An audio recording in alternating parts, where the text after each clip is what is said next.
بسم الله الرحمن الرحيم الحمد لله والصلاة والسلام على رسوله وعلى آله وصحبه وسلم تسليما كثيرا مزيدا إلى يوم الدين أما بعد.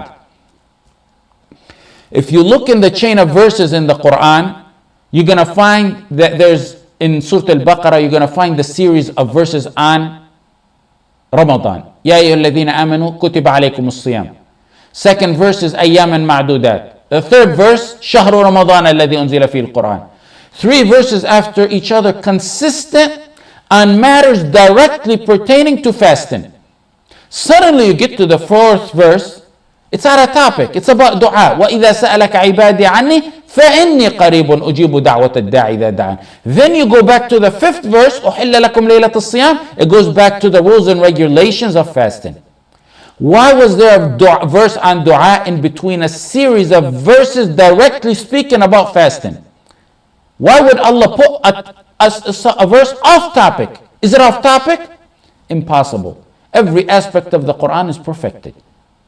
There's a break in the verses of the Quran pertaining to the topic of fasting to draw your attention. To draw your attention to the importance of dua, that Ramadan is the month of dua. There's times dua is more likely to be answered. And Ramadan is one of the best seasons for that. Look deeper into that verse. وَإِذَا سَأَلَكَ عِبَادِي عَنِّي فَإِنِّي قَرِيبٌ أُجِيبُ دَعْوَةَ الدَّاعِ إِذَا دَعَانِ. 14 times in the Quran you're going to find, and they ask you, and if they ask you. يَسْأَلُونَكَ وَإِذَا سَأَلَكَ. 13 يَسْأَلُونَك, and 1 وَإِذَا سَأَلَكَ. And every one of the times when Allah says, and they ask you, you're going to find قُل, and tell them. And tell them, except one time in the Quran which is about dua. And every one of them consistent, and tell them except in dua. If they ask you, there's no and tell them. It comes without and tell them. It's trying to convey to you pure tawheed. That this is a relationship between you and Allah directly. Not even the Prophet ﷺ. No messenger, no wali is between you and Allah. The dua is direct between you and Allah. It's complete tawheed, pure tawheed. And that's why there's no qul in it. The dua is answered at all times in all situations. Allah answers at all times. Days, nights, evening, all situations. Stand and sit and laying in bed. In wudu, out of wudu. It doesn't matter. But there are times and situations where dua is more likely to be answered. And let's take some of those tips so we can perfect our dua in this month of dua. And not only that, but we're never going to stop making dua after, insha'Allah ta'ala. First, pursue the special times. For example, the days of Arafat, the Ramadan, the month of Ramadan, the 1/3 end of the night, when it rains, when after Iqamah, after they make Iqamah, between Adhan and Iqamah, a fasting person, 1/3 end of the night, Allah descends to the heaven closer to the earth and asks, is there anyone who needs anything? Is there anyone who needs to be forgiven so I can forgive him? The more you combine of these special times and situations, the more likeliness the dua will be accepted, insha'Allah.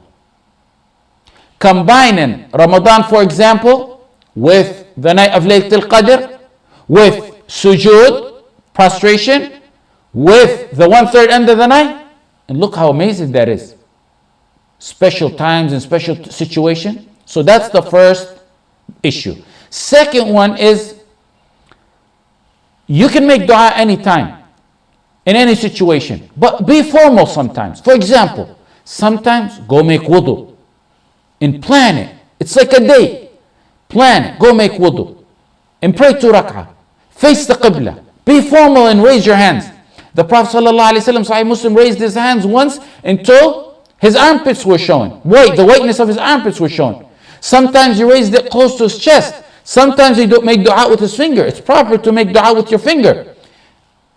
إِنَّ اللَّهَ حَيِّيٌّ كَرِيمٌ يَسْتَحِي مِنْ عَبْدِي إِذَا رَفَعَ يَدَيْهِ أَنْ يَرُدَّهُمَا صَفْرًا. Allah, the ever-living, the most حَيِّيٌّ كَرِيمٌ, the generous.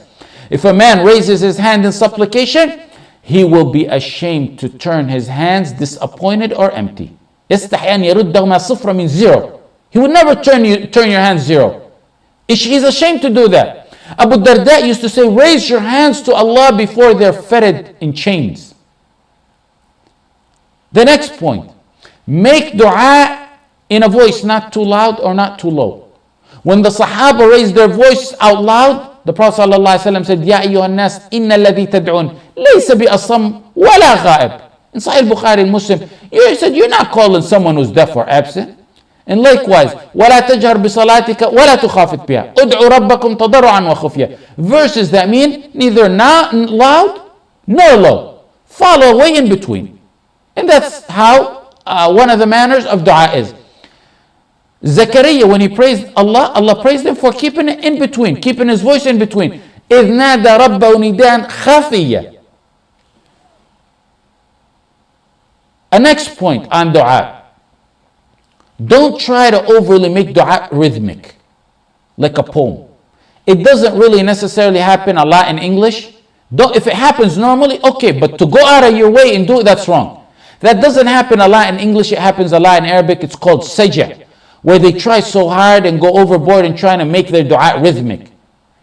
Allah in the Quran says, "Id'u rabbakum tadarru'an wa khufya, innahu la yuhibbul mu'tadin." He doesn't like, when he talks about dua, he said at the end, he doesn't like those who transgress in dua. Some of the ulama consider this transgression, like saying Rahman, Quran, Insan, Bayan, and going out of your way in doing that.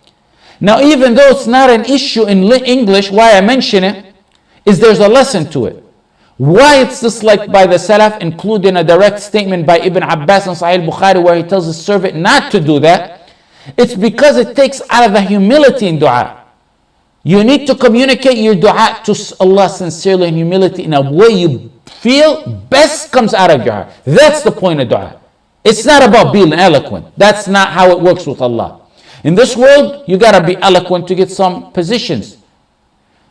With Allah, focus on humility, on sincerity, on getting your heart into your dua. إنهم كانوا يدعوننا إنهم كانوا يسارعون في الخيرات ويدعوننا رغبا ورهبا ادعوا ربكم تضرعا وخفيا. Humility, sincerity. Next, be firm in your dua, knowing Allah will answer you. ادعوا الله وأنتم موقنون بالإجابة واعلموا أن الله عز وجل لا يستجيب دعاء من قلب غافل. In Sunnah Tirmidhi, when you make dua, be firm and have your heart in it. Be firm that Allah is going to answer you. Don't say, oh Allah, forgive me, if you will.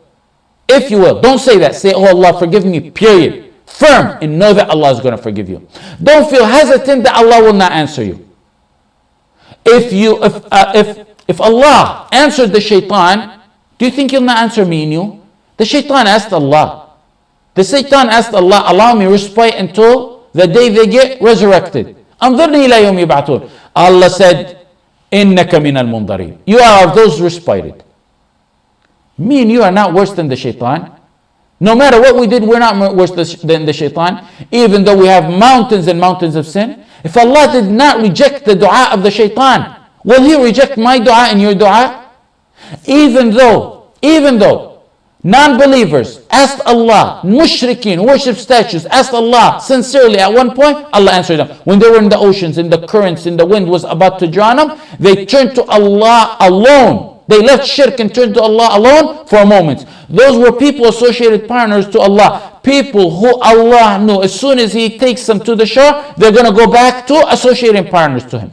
Yeah, when they sincerely, for a moment, invoked Allah subhanahu wa ta'ala, He responded to their dua. If He responded to the dua of the mushrikeen, who for a short period of time did dua sincerely, you think He will not answer the dua of the muwahhideen?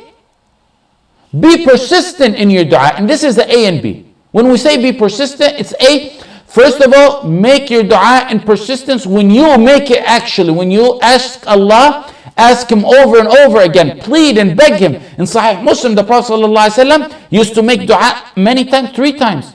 Ibn Mas'ud said, he used to make it 3. Ask Allah 3 times. That's in making the dua. Then be persistent over time. If you don't get it overnight, don't give up. Make dua more and more. And don't you ever say, I'm making so much dua and Allah's not answering me. You negate your dua like that. يستجاب لأحدكم ما لم يعجل فيقول قد دعوت فلم يستجب لي فإذا دعوت فاسأل الله كثيرا فإنك تدعو كريما. In Hadith al-Bukhari Muslim, ask Allah a lot. There were some of the salaf who didn't get what they wanted in 20 years. They said, we still have hope that Allah is going to answer us.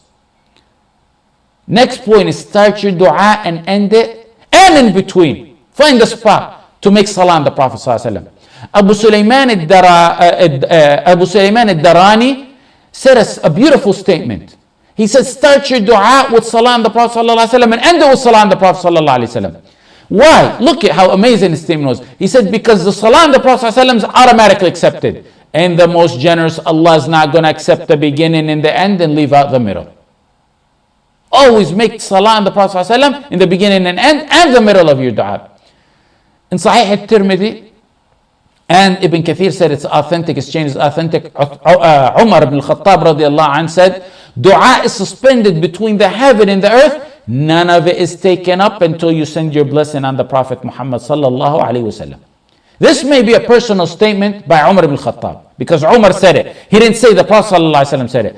But the rule on such personal statements is that they are considered attributable to the Prophet ﷺ, because these are matters of deen. There's no way Umar came up with this on his own. It's a rule on this matter in similar hadith like this. Al-Bayhaqi narrated a similar statement by Ali in Shu'ab al-Iman. In Shu'ab al-Iman said, Ali radiallahu anh said also, like the one on Umar, every dua is not responded to until one sends his blessing out the Prophet Muhammad sallallahu alayhi wa sallam. This hadith is also narrated by Baqi ibn Makhlad, from Ali marfu', meaning that Ali said the Prophet ﷺ said it. So it's all attributed to the Prophet ﷺ and by Baqi ibn Makhlad. Do you know who Baqi ibn Makhlad is? Baqi ibn Makhlad is the one I gave a talk, and I think a lot of you were in that talk.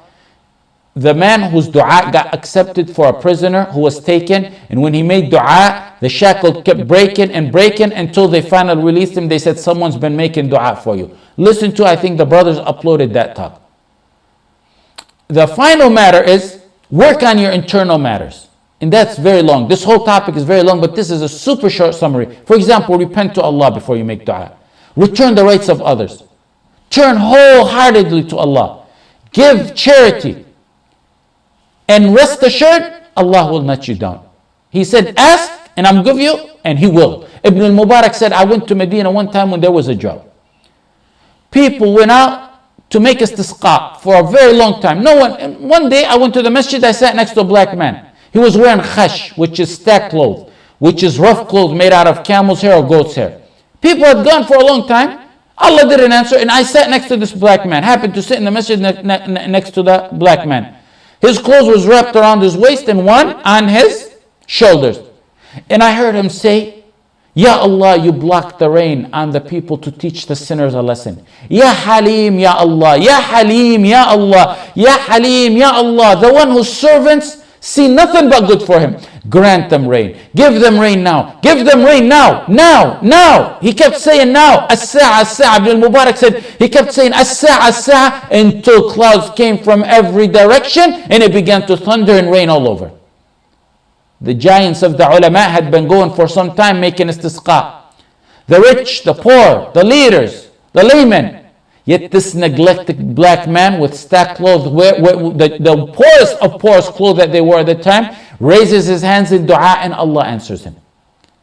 My brother and sister, as members of the Islamic Ummah, you're held accountable for your shortcomings to your wronged Muslim, the ones who are oppressed.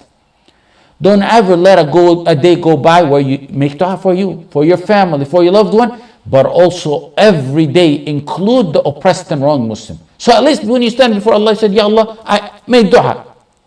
Ibn al-Mubarak went to visit al-Fudayl ibn Iyad after this incident. Both giants, both imam. Al-Fudayl looked at the face of Ibn al-Mubarak. He said, what's wrong, Ibn al-Mubarak? He said, there's other matters that beat us in. People beat us. He told them the story. They were agonized at how people worshipped Allah in secrecy, that they beat them, that they got their dua answered. When he told al-Fudayl ibn Iyad shouted and fell unconscious. A brother showed me a clip a few days ago of a group of Muslims being in a cell. And a judge, with his chest up high, arrogant, issued the order on those that they be executed. Muslims, a group of wrong Muslims. They walked out and he walked out. They went to prison, he went. The days went on. The clip actually shows then that man, one of them, Talking. He said, we made Allah, dua to Allah sincerely, that He grant us release from prison with honor. And we persistent on it. And you know, when you're secluded and alone and solitary and you're tormented and tortured, the dua comes from the deep down bottom of your heart. He said, we thought someone one day was going to just come and dig us out of the prison. Or the prison is going to bust open and break. Or earthquake is going to break. We didn't know how it was. We knew Allah was going to answer our dua. Suddenly one day someone comes with a key and opens the door. He says, you're free to go home. The world has changed. The leader of the country for a decade is gone and you're free to go home. In this month, activate your ibadah of dua. When you make dua, when you ask Allah, other than all the benefits you're going to get, merely asking Allah, you get reward for. You know how you get reward for reading Quran? You get reward for dhikr. You get reward just for dua. Other than answering your dua, I'm saying. Yes, Allah will answer your dua, but you get a bonus on top of that, that you get reward for merely because it's a ibadah. It's a ibadah. Ad-du'a huwa al-ibadah. So ask Allah and supplicate and turn to the one whose doors never close. Tomorrow we will continue on this topic, inshallah ta'ala. Ya dhal wajh al-akram. Ya dhal wajh al-akram. Wal ism al-a'zam. Wal atiyyat al-juzla. We ask you to hasten the release of all our wronged brothers wherever they may be. سبحانك اللهم بحمدك نستغفرك ونتوب إليك وصلى الله على سيدنا محمد وعلى آله وصحبه وسلم وجزاكم الله خيرا.